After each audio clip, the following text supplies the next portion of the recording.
guess sounds absolutely terrible. I wanted to try this camera out with just what it has, no extra, and it doesn't have a mic anyway, so it shouldn't be filming. So those were my fatal attempts to record a video with my GX1 with no microphone input, just using the input on the camera. And as you can see here, it didn't work out that well. The actual video didn't turn out too bad, but I was just in a bad spot and it really wasn't going to work. So I did have a longer video where I recorded myself 3 minutes of rambling on. I just rewatched it. It was pretty bad. So I didn't really want to put that out on the video. But yeah, I ended up getting some good shots with the GX1. Like I said, the video actually wasn't too bad. The audio was pretty rough, but I guess probably with some fixing in Premiere Pro here wouldn't have been too bad. But I did want to go ahead and show, I did do a screen capture of me talking about the pictures I got that day. So I did want to show those. And again, this is using the GX1, and I go through the lenses I was using to take the pictures. And actually, I was quite surprised. The camera did perform very well. It's a really nice camera. It's a good small pocket-sized camera to run around with, and I really enjoy shooting with it. And so here are some of the shots that I took while I was running around the beach in Pasir Park in Singapore. Okay, so here we are now. I'm going to show you some of the pictures I took with the GX1. And I wasn't necessarily, I was trying to get decent compositions, but I got to tell you, I was just walking down the beach and trying to take some pictures and just see what kind of image quality I would get, what kind of detail I would get, how well the camera was reacting, how quickly it would focus, what the focus looked like. So like I said, I hadn't used this camera in quite some time, probably a couple of years at least. So I just wanted to get the feel for it again. So I wasn't concentrating as much on composition as I was on just taking some pictures of things and seeing how they turned out. But I was pleasantly surprised with some of the pictures. I mean, compositionally, this isn't anything great, but it's a decent shot. It's just a tad bit of editing to bring out some of the highlights and some of the shadows and make it look a little bit better, a little color. But overall, not a bad picture. Some of these, here again, colors, good detail in the sand. The color is bright, crisp. There's no, as you can see, I just popped the exposure up a little bit. Nothing much done on this.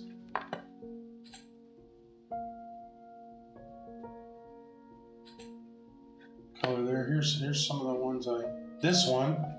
Now I did do, as you'll see here, I will work with exposure, contrast. I did a lot with the highlights and the blacks. Brought up the highlights way up, brought the shadows way down, made them darker, blacks darker, brought the highlights up a little bit.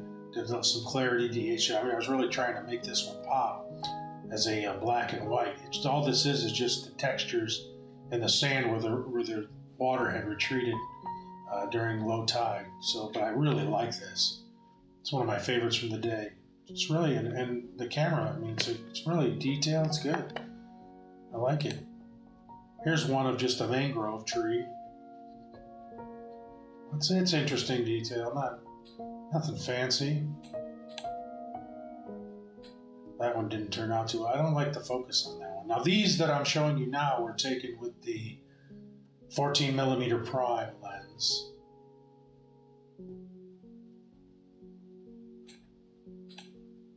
A little work on this one. Just a leaf there, nothing fancy there. I do kind of like this one.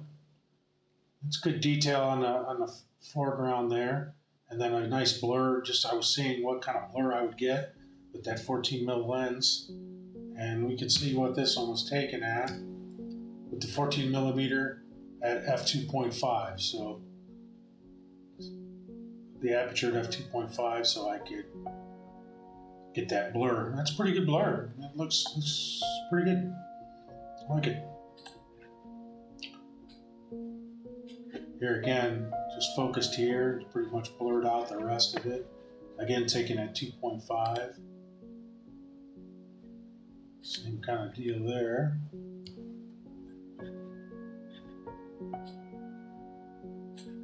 Then I took this bug, landed on there with a 14mm lens. That's not bad. It does have some noise in there, so I would go to take the lumens up a little bit, get rid of some of that. But look at that, not bad at all for a 14mm 16 megapixel. It's not even a macro lens. I had to get pretty close. Luckily, the guy wasn't skittish, but turned out really well, that one.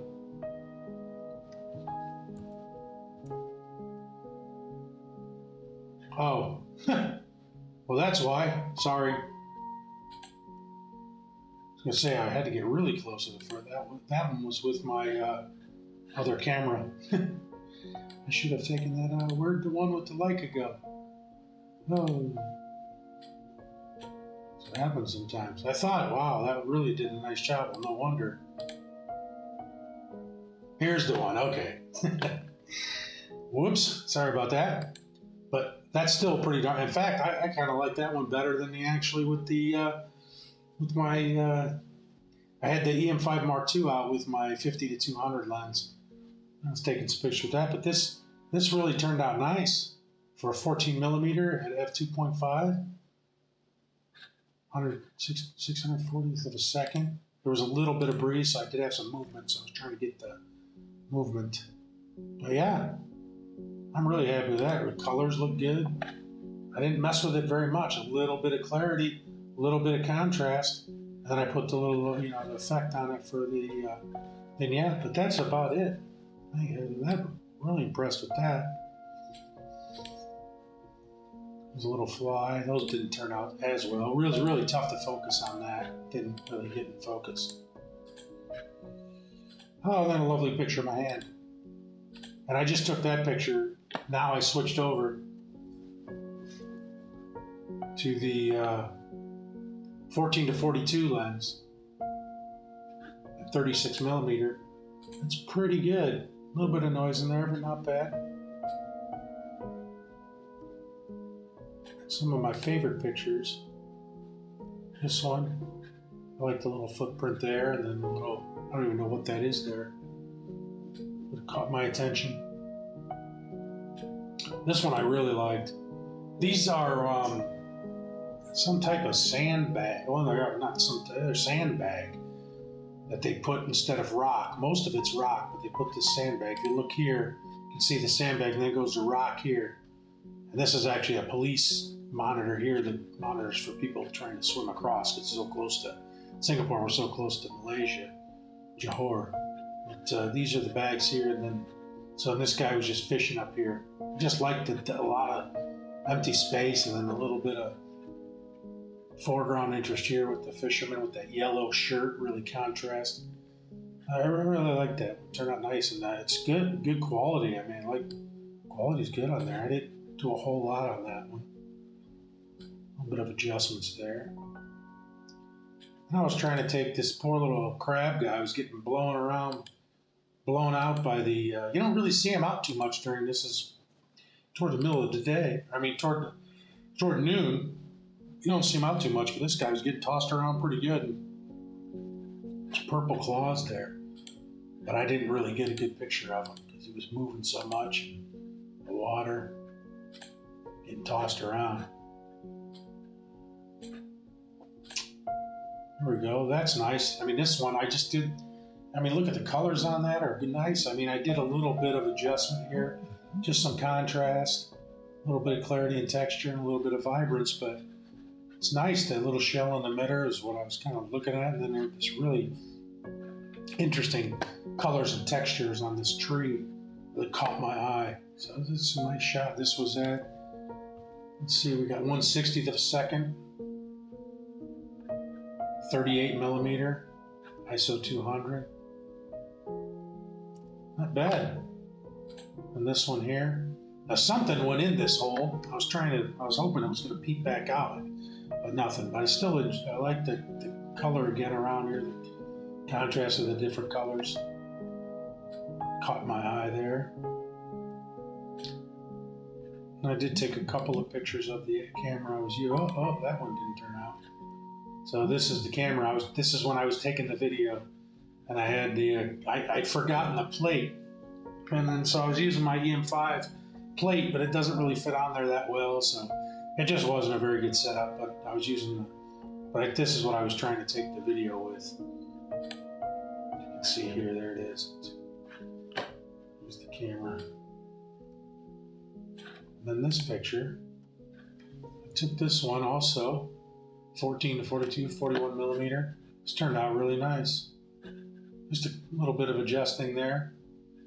Get some highlights and contrast. Now this is a TIFF file, so I did put this into Photoshop. I did Photoshop some distractions from out of here, and then I did do a little bit of curves adjustment, the highlights and shadows. And then I got a little bird up here. But I really like this picture. You know, the negative space, and then it turned out well.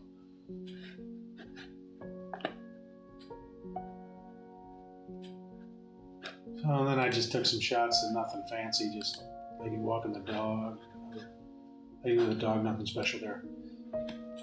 So that's what I got from that camera. But I just thought, you know, I mean, a lot of times people are always talking about gear and switching gear, and you know, sometimes just look, you know, if you have an older camera that you haven't taken out in a while, or you know, people that are starting out, I say, and you want to see if you really enjoy photography life, there's nothing wrong with getting one of these cameras and one of these, you know, something like, geez, I picked this up a while ago, but I think I got this camera and I got these I got three lenses. I got that 14 millimeter, the 14 to 42, and then I also got the kit lens that came with it, which was another 14 to 42.